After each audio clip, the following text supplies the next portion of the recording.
Okay, so welcome to our free Write Your Book webinar. Really excited to just even be launching this program with my friend and colleague, Shantae. I'm Justine Gonzalez. For me, this program is an answer to a dream, meaning I'm going to be like a guinea pig, and Dr. Barnes will be taking me through her process. I have been published numerous times, have written some books as well, but never a children's book. So this whole webinar, though, is if you've had an idea or you've ever thought, I'd love to write some type of book, and you're also a K-12 educator, we wanted to put out there what it takes. And consequently, Dr. Barnes also has a publishing company. So she is very well versed on what does it really take to publish a book in today's world. Am I missing anything else before we dive in, Shantae? No, I think that's a great intro. I say, let's get to it. So we're going to set the mindset of this space right now, and I'm going to let Justine do that, and then we'll introduce ourselves and then get rocking and rolling. Yes. So one of the things that we will be talking candidly about, not only in this webinar, but when our program launches in August, is the mindset pieces of this. One of the things I found walking into of authorship is, lots of wounds come up for you. You start to want to put out art. And if you are a creative or an artist or an author already, you really have to dig into who you are. And it can get, welcome. It can get really difficult once you start really taking those risks as an author and wanting to put your creative thought out there. And what came up for me a lot was what a lot of people have heard called imposter syndrome. And I would constantly question, is this really good? Should I really be putting this in the world? So one of the things I want to encourage us all to be grounded in is, yes, you're here for a reason. You're here on purpose. And if you're in K-12 education right now, my God, thank you. Thank you.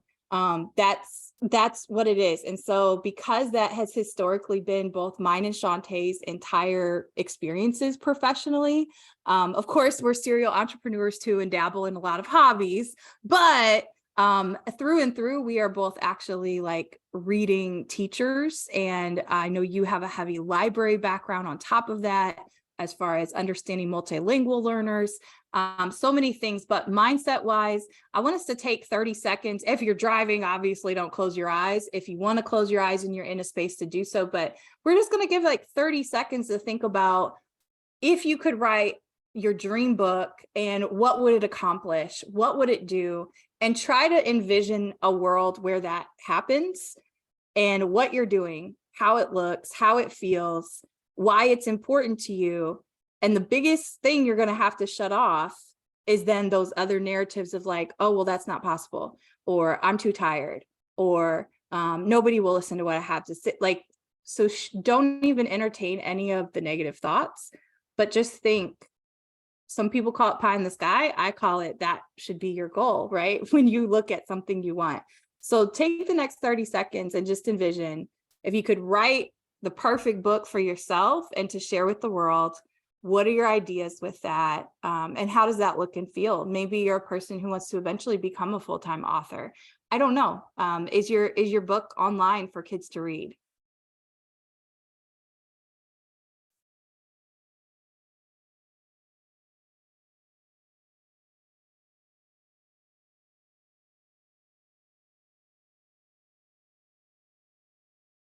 I love doing exercises like that too, because at the same point, I think it's like very empowering, Shantae, but it's also scary because I myself was just envisioning how I will want my own children's book to look after this learning experience in the next year.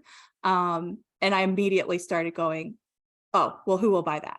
So, so I put that out there because the journey of authorship is so much more than coming up with your initial idea. It is being willing to commit enough to yourself to see that idea through. So why don't I hand it back to you, Shantae? I'll very briefly introduce myself, but then hand it off to you, Justine Gonzalez. I'll be co-facilitating our Write Your Book program starting in August with Shantae.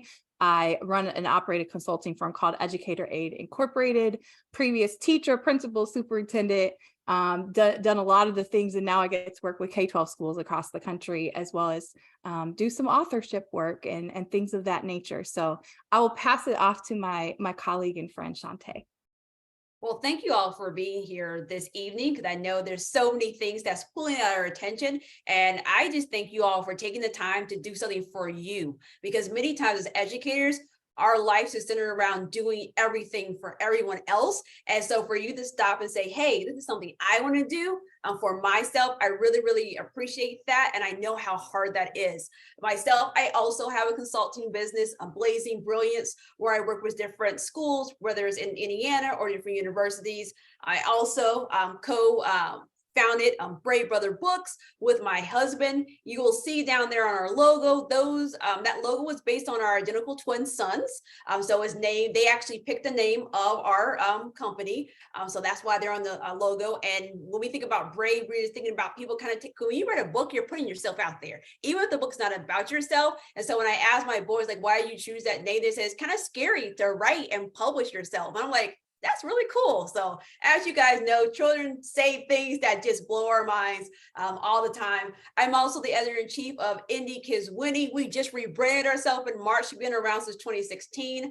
And we do a lot of writing just about education in Indiana. And then I've written for many other places, which I won't go into at this moment.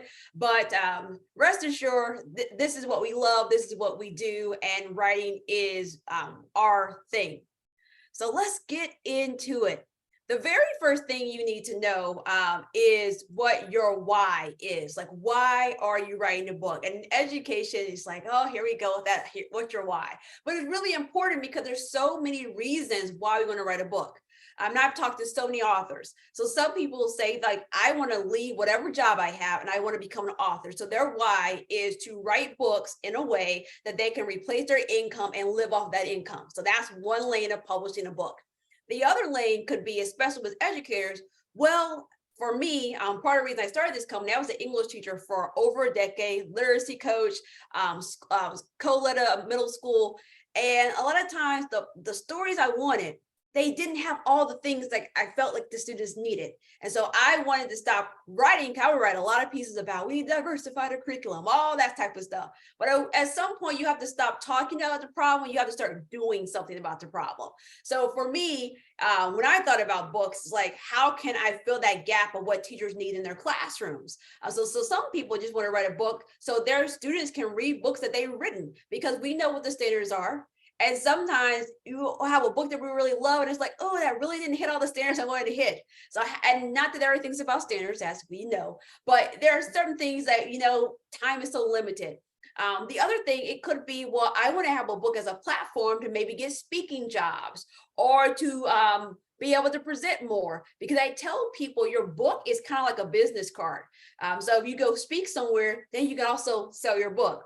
Or your book shows people before they even meet you, oh, they have a book of expertise, because what Justine and I realized that we're going to have two types of tracks in this program. We're going to have the people that want to write children books for children, and then we're going to have professionals that says, I am really good at teaching literacy, and I have some ideas that I want to say about it, or strategies I've used in the classroom, being in the urban setting, or how to build relationships with kids. And I want to package that somehow so I can use that and share that. And then I can go out and do speaking gigs or do professional development. And then I can also give people this tangible resource. Because Justine and I were in the educating consulting business. And not only do people tend to want you to come and present, they also want you to give them a resource that they can actually go and use. They don't want you to tell them about what other people have done. So the very first thing you have to figure out is your why, because your why drives how you approach what you write. If you haven't figured out what your why is, it can be tricky. And then when it comes down to writing, you could be all over the place. And your why can live in two different buckets. You could say, hey, I want some income on the side. I don't necessarily want to leave the classroom or leave my admin job. So it's okay to have multiple whys. Let me add one really quick thing, Shantae. I forgot to say, if y'all find you have any questions throughout this, please feel free to either message if it's applicable question to everybody in the chat, or you can directly message myself as I will moderate that. We will open up the final 15 minutes, 10-15 minutes together if you all want or need, for just open Q&A at the end. So I just wanted to put that out there. And I also wanted to pinpoint too, if you haven't done any deeper work with also one of my previous mentors, they showed me this really cool, like the three different Venn diagrams that overlap. Well, I'm not even saying it right, but it's the three circles, not just the two. But he basically said, you know, what is your passion, your purpose, and then what can bring you prosperity or basically extra income, where those three meet when you're brainstorming. So you put all your passions in a circle, what you believe your purpose is in life, and then also what is making you prosperous, what is actually going to make you money. That somewhere where those meet in the middle, that's probably going to be your sweet spot. So I wanted to put that out there too, to also continue to pepper in some ideas as you all think about if you want to move forward with writing your own book of the future. So with that being said, I always tell people, because when it comes to publishing, you can self-publish. You can be published by a small publishing house. You can, get an agent. You can solicit other publications, or when they have open submission, you can submit. With all that being said, if you do not self-publish and you want someone else to do some of the work, you have to have an idea of what's in the market and what people are looking for. And even though diversity, equity, inclusion in some camps can be seen as dirty words, people still care about that. And there are people that track this information to help us. So this graphic here, the diversity in children's books, this graphic was put together to show what the diversity, and this is racial diversity. And so one of the things that I found very striking about this as a Black woman is the fact that when it comes to white children and children's books, you're at 50% of children's books have white children in them. And then the next is animals, and every other racial group is after animals. So there's a lot of people that want to write a lot of books with animals in it, which is great. But sometimes every book doesn't need to be told through the lens of animals on a farm, right? So it's also important to be mindful of which groups of people racially don't have books for themselves. And the tagline for Brave Brother Books is diverse books for all readers, because yes, representation matters, but it doesn't just matter for you. It matters for other people that don't look like you and don't have your lived experiences. So when I think about representation, I want representation so everyone can learn about each other. So that's what's really, really important for me. So I have a friend. She's part of the Mohawk Nation. And so when she was sharing that information with me, I felt compelled to learn more about her tribe and her culture and her background. And when I went to go look for her books, there's books out there. So I'm not saying there's not books about indigenous peoples and different tribes, but I really had to do some work to go look and learn more things about this friendship I had developed with my friend. And this graphic is more recent for 2020. And this also gets into disability. Only 3% of books were found in 2020 to have kids with different abilities, whether that is in a wheelchair, mental disability. When I was an English teacher, I had this homeroom class that they were just mean to each other. There's no way to not to say it. And I said, I need to find a book. And they were just mean to kids with different abilities. So we read this book called Stuck in Neutral. And this book is from the viewpoint of a kid that's nonverbal, and how he goes to the day and what it's like to have kids kind of treat you a certain way and you can't say anything back. After that book, and I wasn't even preaching about it. I'm like, we're gonna read this book during homeroom. Homeroom was 45 minutes at a particular school. And at the end of the book, the kids were like, does this author have anything else? And so we actually read the second book, and it's from the viewpoint of the sibling to that child and how he was operating in life, trying to have his own life and then be the brother to someone that's not verbal. And I mention all that because, those students in my homeroom class didn't even see that different perspective until they were able to read that book. And so it's really important to think about, if I'm going to put something out into the world, What is the benefit to it? Now, your benefit can be putting money back in your pocket. So I'm not trying to say that you have to have this big altruistic goal. So I'm not knocking that. I'm just saying these are things that if you're trying to get a publisher to publish your manuscript, these are the questions that publisher houses they ask themselves. And then this last graphic is from Lee and Low Books, which prize themselves in making sure they have diverse books out there. They do this survey every year, the Diversity in Publishing Survey, and this is from 2019. And they break it down by race, gender, orientation, and disability. And they have different kind of buckets. And then a lot of publishing houses, they want to participate in the survey because they want to see how they're stacking up. So it's really important to think about when I'm making a book, am I just adding to the pile of stuff that's already out there, or am I bringing something unique?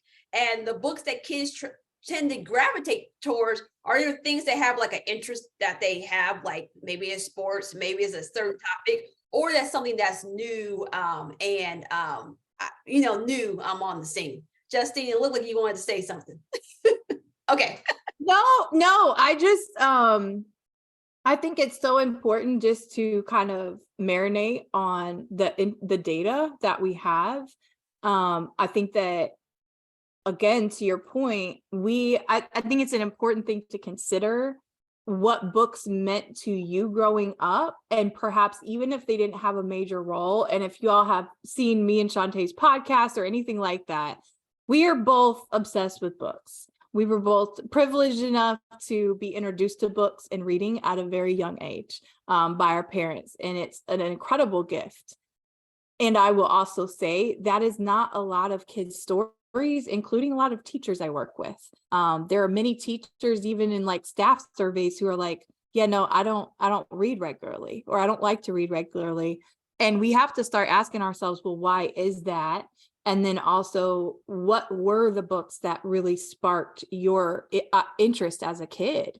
And what were the things about those particular books that sparked your interest? And I think that that's just important to consider when you are looking at not only what's needed in the market, but how does that then intersect with your unique why of why you want to become an author. So keeping that in mind, I provided you guys, because you guys will get a copy of this slide deck. I gave you guys 3 articles that you can read to learn more about the Diversity in Publishing Survey, this diversity in children's books, and it gives you some extra information. So selecting your idea. I am a person who writes a lot. I tend to write something every single day, whether it gets published or not, because I do write a lot of articles as well. And with that, I have a list of just ideas. So I have a Google Doc where I just throw ideas on. I could wake up in the morning and be like, that's the idea. And that might not even be an idea I read about anytime until like years from now, but you want to have a place where you just throw your ideas down. And then when you're like, okay, now I'm going to write, then you start looking at, okay, which idea can I really flesh out into something? And then you want to think about, is it original? So I'm going to give you guys a real life situation. So Bray Brothers Books, we just published a play called Misty Mort, Afterlife Attorney. This play has been produced in New York. In 2019, a group of middle school students actually performed the play right before the pandemic and everything happened. And so the author, he has been writing plays for different middle schools. And he said, you know what, I want it in like a nice book. And I also want to be able to license it, so I'm not just sending them the Word doc. And I'm like, and I read the play and it was freaking hilarious. Like, it's good to read if you're just reading it just for pleasure, and it's good if you're going to perform it. But in the play, this afterlife attorney, she has to defend the Grim Reaper because he get in all types of trouble with vampires, werewolves, and not. One of the characters in the play is Frank Stein. And you probably figured out that's Frankenstein, right? So now we're getting into, is this an original idea? So we had to do a lot of research about what could we use of Frankenstein in this play without getting our hands slapped with copyright. Because a lot of times people want to re-envision ideas or re-envision characters, but you can't do that because it's not in the public domain. So Frankenstein, written by Mary Shelley, that's in the public domain. The version that's in her book If you have ever read Frankenstein, you know that the monster has translucent skin. He has black hair. He's not green. He doesn't have two bolts on the side of his neck. He's not saying words and doing all this. So we had to go back and change it. Even the fact that Frankenstein is patched together. So when the playwright, who's also an illustrator, drew a sketch of Frankenstein, he made sure he was patched. So we made it very, very clear that this is Frankenstein that we're using from this version. And the reason I say that is when you have an idea, you want to write about it, the first thing you need to do is Google your idea to see if anybody's even written a book on that topic or on those topics. And then if they have, you need to read as many books as you can. So another book we published called Dear Curly Hair, this particular book is celebrating Black hair. This girl doesn't like her curly hair. She wished her hair was straight. And she goes through this whole thing. Well, I had the author read tons of books about Black hair. What are Black children books saying? Because you had Hair Love that came out that was really, really popular. So we had to make sure this book wasn't that book and wasn't any other book, that this book had a unique story. The other thing you'll find out is my book needed? Is there too much of this book? Is my book different enough? And do I have a message that adds to this collection? So it's not just picking your idea. You want to make sure your idea is needed in the market, and you don't find yourself in a copyright, plagiarism, whatever type of situation. So it's not as easy as writing something, because you can do fan fiction. I'm in a couple of blurred groups online, that's Black nerds, and people do fan fiction in there. They talk about, you can do that. Fan fiction, you can do that as long as you're not publishing and selling. The moment you go to sell, then you have to make sure you're crossing out your T's and dotting out your I's. So I say that about selecting your idea is, what is your intent for that idea? Who is your audience for that idea? Has that idea been done? And you also need to read about it. So Dear Curly Hair is actually a book that we have a licensing agreement with Seesaw. So Seesaw is a learning platform. So that book is in there. And so that book made sense. So the author from that book wanted to be able to license that. So if I want to have a book in the library, I have to think about, am I writing my book, or do I have an idea in a way that librarians want to pick my book and put the book into the library? The other thing I wanted to add really quick, just like an AI, artificial intelligence disclaimer, because this is coming up a lot, whether it's in our schools or just in creative ventures. So whether it's musicians, artists, etc.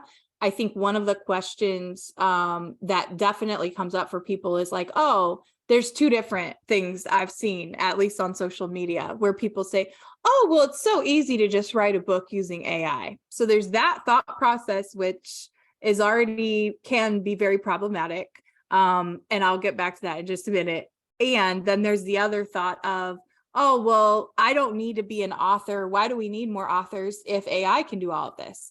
So first of all, AI does not have a heart and soul, nor do they have your unique story and your unique lived experiences. And with the continued, just going back to Shantae's point specifically about diverse representation, I believe it's within the next 2 years. I want to say by 2025 or 2026 recently.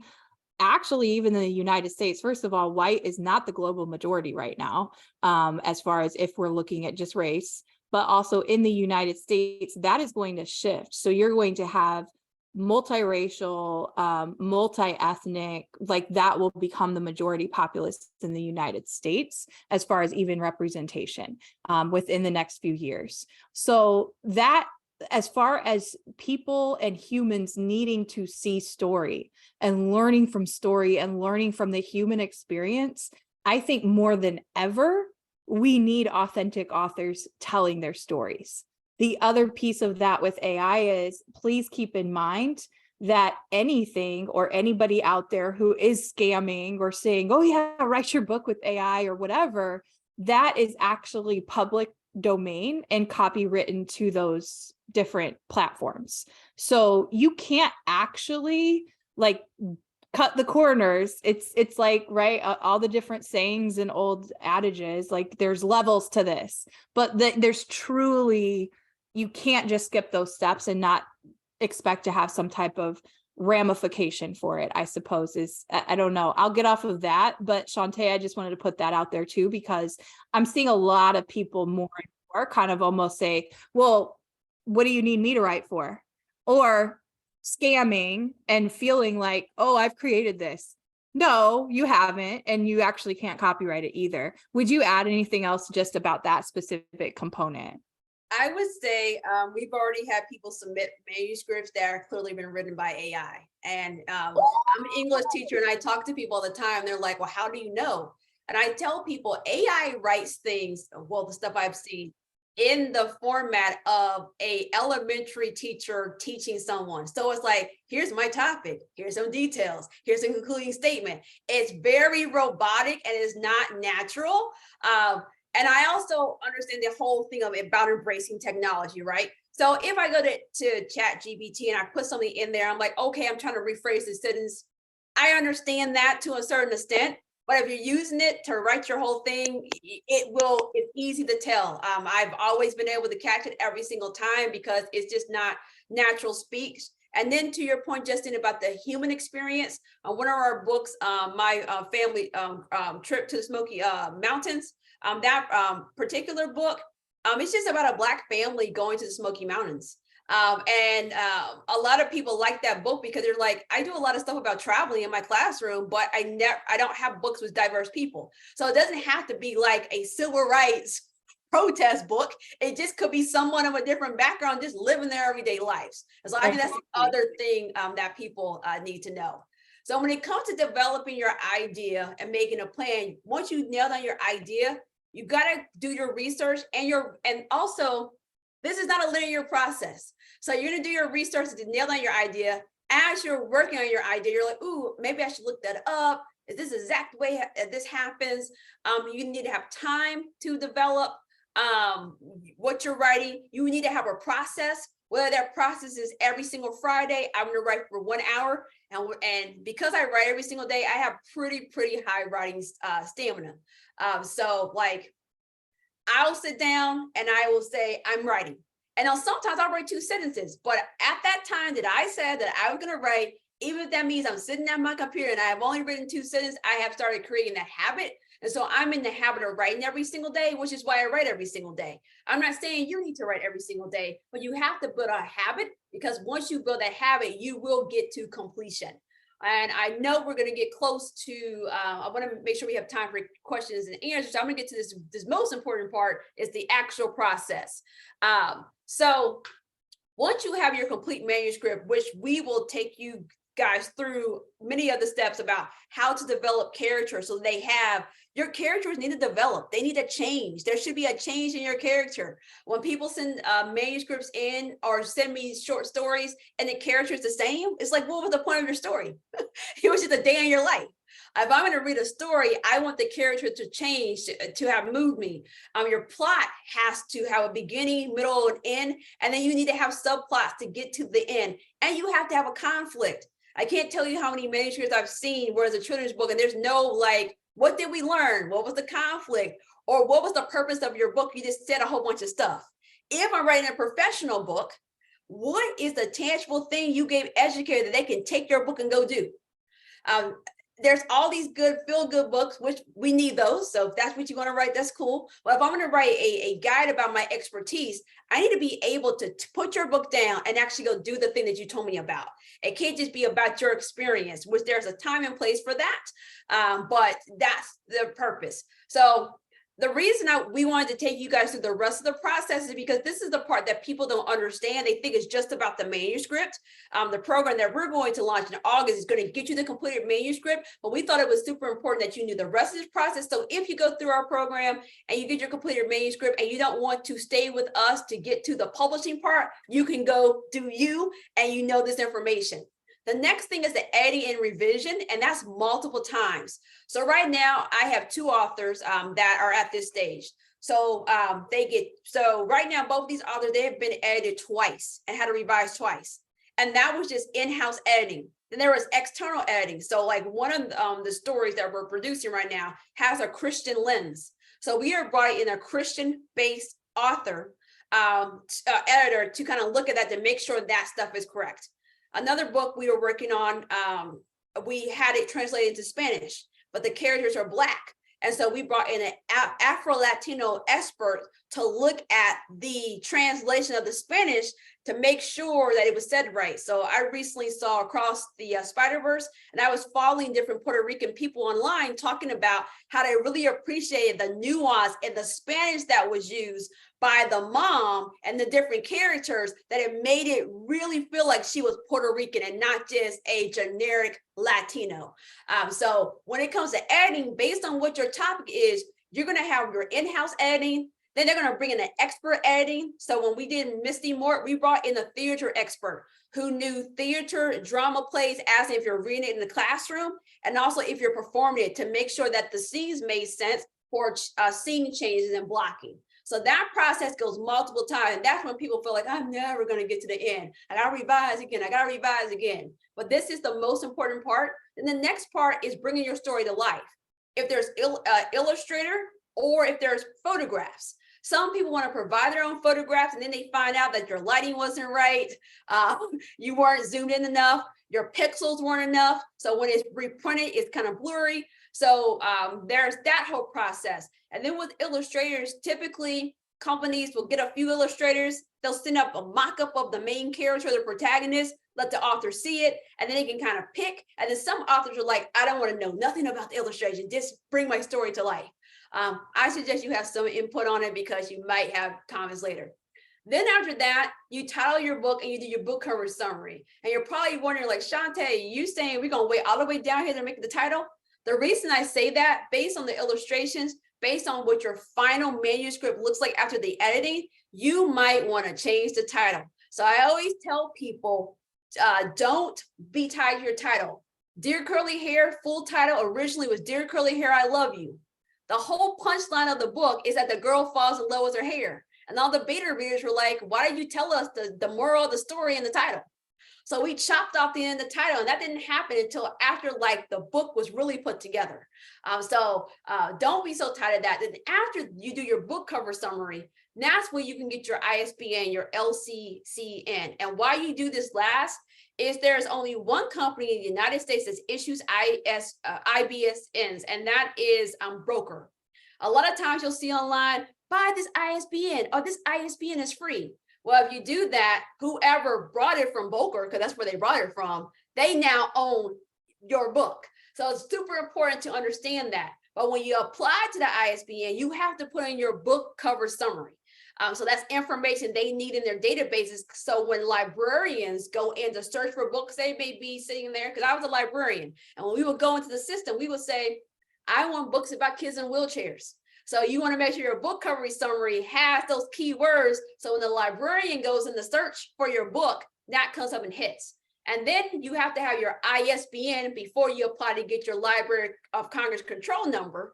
And when you apply for that, you also have to put in your book cover summary. So that's why it's in this order. And then after you have that, you typically do your book spread design. And anybody that writes a book, the next thing that happens is your copy, which is your text. It gets put on a spread. So you'll see what's on each page, and then how the pages go back and forth. And then the illustrators typically do spreads across. And then after that is done, it goes to a book designer. Your book designer then decides what the copy looks like. So you may use Times Roman font. They will decide, oh no, we're gonna make the font this way. The first letter on every page is gonna be extra big. The title is going to be like this. The subtitle is going to be like that. What color it's going to be, where it goes on the page. Does it have highlights behind it? Does it change color based on the clothing of the characters or where it's formatted? And then you get the physical proof copy. And that's where you get like the printed copy of your book. There's typically revisions after that, because you can see things such as, like we had a book where the name was on the spine, but we found the book wasn't thick enough.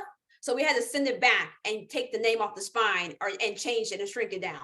So when you get the physical copy, that's when you'll see like, ooh, this illustration when the book binding came in, I didn't like how that folded in. Or if I'm doing a book where I have tables for teachers, I don't like how this table looked. It actually broke this up. I need to shrink my table and reorganize it. And then you apply for your copyright, which you guys are going to get a free copywriting guide. please, please, please do not pay anybody to copyright your stuff. First of all, the Library of Congress actually answers the phone. So if you're in the system, right, applying for your copyright, you can literally call them up and they actually answer if it's within their hours. And you can email them and they reply to you back within like 48 hours. And It's I true. know a lot of times when you email the government, you're like, they're never going to email me back. The Library No, of they Congress, do. They do. they really do. I mean, what we have done for you is tell you all the stuff that you will need to have before you apply for copyright. So you're not in the system doing that and like, oh man, because people are literally charging $300, $400 for copyright. And depending on your book, I mean, it's under $100 to copyright your stuff. So there's no reason for you to go pay a company to copyright your stuff if you're in a copyright. And then after all that happens, you publish your book.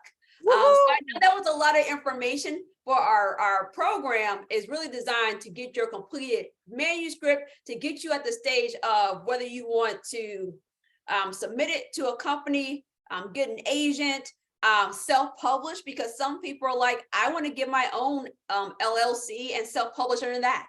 But we want to make sure when you get to the end of our program that you have something solid that you can go run with. And Justine, do we have any questions in the chat?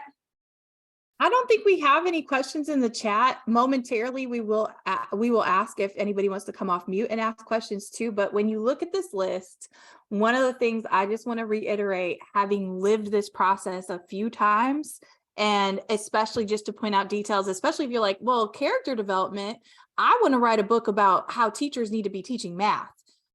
Please understand that in our program, in the development of manuscript, we will have, so for example, if the module is all about developing characters, we will also have the another component of that where it might be about developing vignettes or surveys or other tools that align with the concept of your adult facing nonfiction book, which has kind of been a lot more of my world as an author. So for me, this children's book journey is new.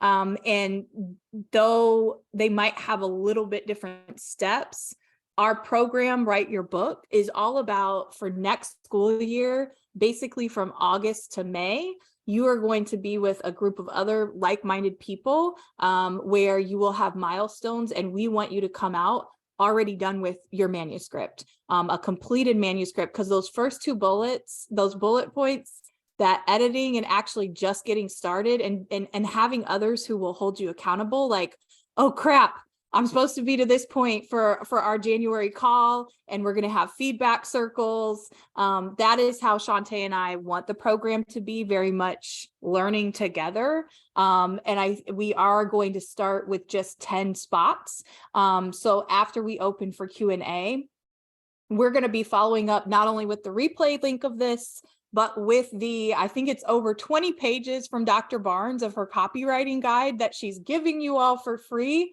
But then also, if you already know, like, hey, put my name on that list, because as soon as you open up the program enrollment, I want to be part of it. I believe we are only taking 10 people for our actual incubator program, where you will get not only access to the learning modules, but we will be meeting live like this once a month with all the authors in the program, the aspiring authors.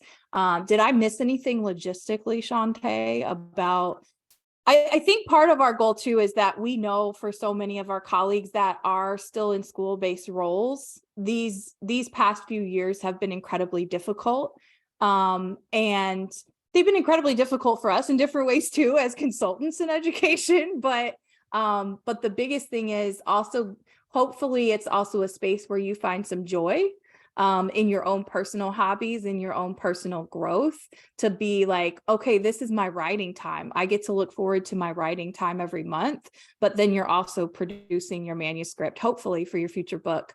The other thing I would offer that I will speak candidly about in our program is I have been self-published. I have been featured in also some press releases and stuff with outside publishers, but then I am also currently in process with a couple authors in the ASCD proposal process. So I can definitely offer insight about how different those different publishing processes are.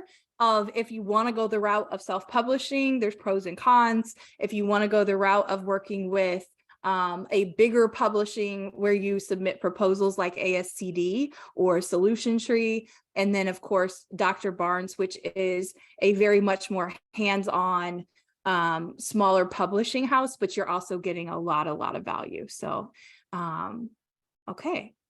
Yeah, and so I got this, the slide for how you guys can connect with us outside of this program if you want to see more about us. And then I think now we're opening it up for Q&A, so you can follow us on IG, YouTube, all those different places. Check our website. But yeah, so any questions as we bring this to a close? I feel like there was so much information. It is.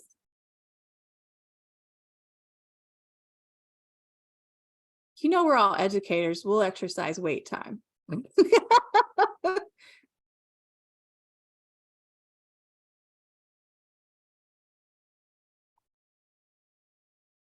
As y'all are thinking through as well, if you have questions or not. Yeah, no problem. Okay, awesome. Cool. The other thing to keep in mind is that it is definitely more, in my opinion, it's more fun to be on the journey of developing a manuscript when you have other people like alongside you, because otherwise it's very easy to keep pushing it off and not get to it. Yeah, I think the most important part of this program is the accountability piece, because I have accountability partners. I just finished my dissertation and graduated with that. My intended graduation date was like 2026, 2025. And the people in my cohort was like, why? I'm like, well, I'm gonna do this. They're like, nope. And I had two women. They're like, we are graduating in spring of 2023 and you're going to be there. And so I would get these text messages. I'm like, oh my God, what? But getting those reminders, I'm like, no, I need to sit down and write this. They are right. And so that led me May to graduate. And that's what's more important to me about this is to feel like you're not alone, because sometimes we quit things because we're like, I can't do this. I'm alone. I'm having this issue. I'm having this issue by myself. And then you realize, no, other people are having those same struggles.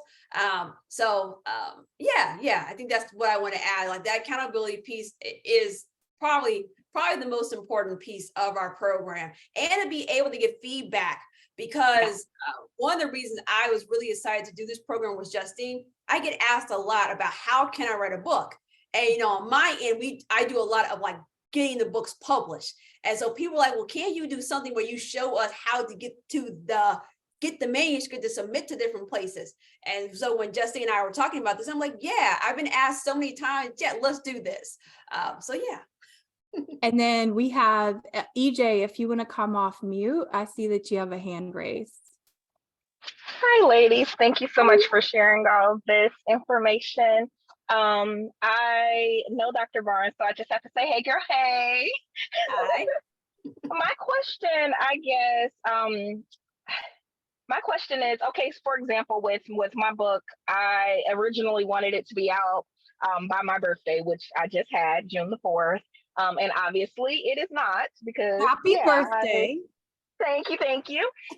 But so many things like happened, of course. I think you talked about like just this past few years, like just being challenging. I'm not an educator, but I am a mental health provider. And I work in a crisis, like kind of oriented, like program. And so it's just been a lot. So I'm like, it's June. Realistically, like, do you guys think using your program, I could still get my book out this year? Would that be realistic? Well, or at least I wouldn't say 2023. I would say 2024 would be more realistic, because our program will run from August of 2023 through May of 2024. But that's a realistic time. So like when people write books with big publishing houses, it can take anywhere from 1 to 3 years to go through that whole complete process. And I always tell people that is someone saying to you, oh, I can publish your book in a few months, that will raise red flags to me because they're not taking the time with your editing, your revision, working with your illustrator, working with the book designers. When you come to a book, you write the story, but there's so many other hands that really needs to be on your manuscript, and all of those hands, they really need to have their time. But within a year from now, I would say that is possible. Okay, I came onto the Zoom late. I was in another meeting, so I may have missed when you guys set the time frame. But if I understand you correctly, using your program, basically following the steps that you guys are going to lay out, you would be completing the book through using the program. Am I understanding that correctly? Right. That's the whole purpose of to have a group, get you writing, get you moving along, so you can get complete. So when the school year ends in May, you're like, look at me. I got a completed manuscript here. Okay, I like it. The other thought behind that, Ms. Dickens, is that we wanted to provide time and space in between. So we put ourselves back in that seat of, if you're a very busy professional, what is realistic? And it's probably not realistic if, say, our first module releases the first Sunday of every month, and then we have our group coaching call a couple weeks later.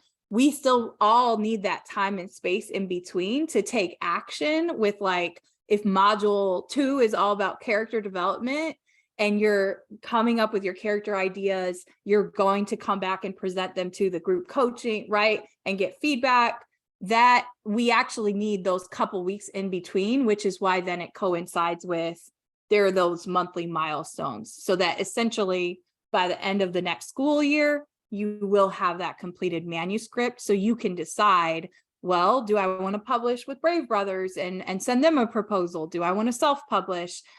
Because I will also say too, that editing process is it takes time. It takes a lot of time to get your book. You think starting out, at least this is me at times, you think starting out, this is so good. And then, it morphs into something that it almost becomes unrecognizable in some facets by the time you're actually done. But that is the tough part of it, is, to Shantae's point, not holding anything too precious, but going, what is the best way to tell this story that it will connect with my target audience as well? I understand. Thank you.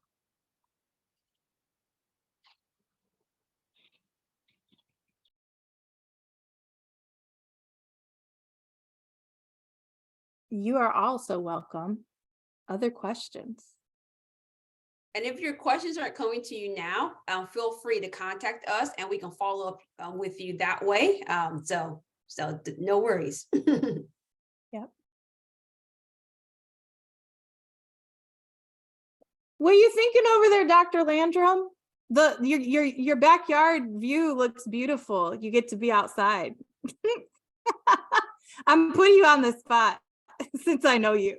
It is wonderful to be sitting outside and enjoying nature. Yeah, I've been thinking what my topic would be, what's my why. So I've been stuck on that now for a while as I've been listening. Okay.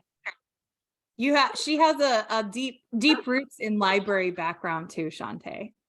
Oh, yeah. Sure do. Library media specialist. That's right. Yay. Well, Justine, I think we can bring it to a close, and then if people have questions or comments or anything else they want to share with us, I think they can just reach out to us, and then we'll be reaching out soon to give information about when the registration for the program opens. Do you want, should we drop the email, your Connect email in the chat? Is that the best email, or? Yes. Connect at bravebrothersbooks.com.